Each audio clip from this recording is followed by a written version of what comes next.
Moi c'est Sylvain, je suis du syndicat Sud d'Angers et je travaille aux Champs-Élysées et je suis de la CGT. Alors je vais déjà vite donner un petit aperçu de Virgin, ce qui se passe voilà, depuis un an. Alors il faut savoir que Virgin, nous, il y a un plan de restructuration assez infernal qui a été mis en place par la direction et l'actionnaire qui est Butler Capital Partners depuis un an, qui a vu la fermeture de 4 magasins et avec le licenciement d'une centaine de collègues. Ça c'était pour l'année 2012. Voilà. En fait, la direction et l'actionnaire nous baladent depuis un an, nous les salariés et les organisations syndicales, en nous présentant un soi-disant plan de relancement de Virgin, qui en fait est un plan totalement virtuel. Le but en fait est tout simplement de mettre Virgin en situation de cessation de paiement.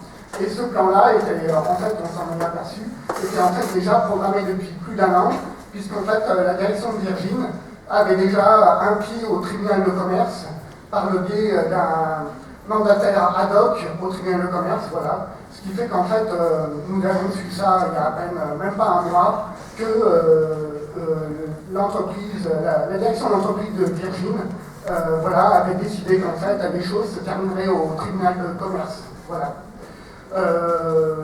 Moi, je suis membre du comité d'entreprise de Virgin. Depuis un an, néanmoins, nous avions engagé à ce qui s'appelle un droit d'alerte, avec toutes ces fermetures qu'on nous annonçait. Et effectivement, vu la façon dont les directions peuvent balader les salariés et les représentants du personnel, il est vrai que mettre en place effectivement une loi qui obligerait l'employeur à ouvrir entièrement ses livres de compte, ainsi qu'également les livres de compte de l'actionnaire, et faire qu'également il y ait un droit d'opposition des IRP et des organisations syndicales à tout projet de restructuration et de licenciement du personnel, libre après à l'employeur et à l'actionnaire de défendre le bien fondé de leur projet devant le qui de droit, mais en aucun cas, effectivement, ce doit être aux représentants de personnel de négocier les trucs pourris avec les employeurs. Voilà. Voilà. Pour ce qui est de l'intersyndicale Virgin, c'est une intersyndicale qui comprend donc la CGC, la CFTC, la CGT, FO et Sud. Voilà. Il est pour nous, pour l'instant, hors de question de négocier un quelconque chèque de départ. Là-dessus, il est clair. Ce que demandent les employés et ce que demandent les organisations syndicales, c'est tout simplement maintenant un repreneur pour la boîte.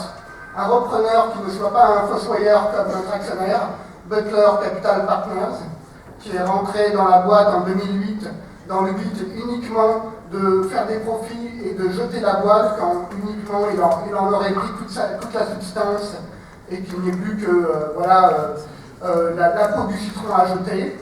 Voilà. Et il est clair que de toute façon, ce qu'a fait également notre actionnaire, Butler Capital Partners, c'est tout simplement ce qu'il a fait aussi il y a un an. Je ne sais pas si vous vous rappelez, si vous avez pu lire ça dans la presse ou voir ça à la télévision, la mise en liquidation du Cernam, que notre actionnaire avait racheté ça à la SNCF, pour aussi, pareil, virer à la fin tous les salariés et faire en sorte que ce soit uniquement les pouvoirs publics qui payent les pots cassés.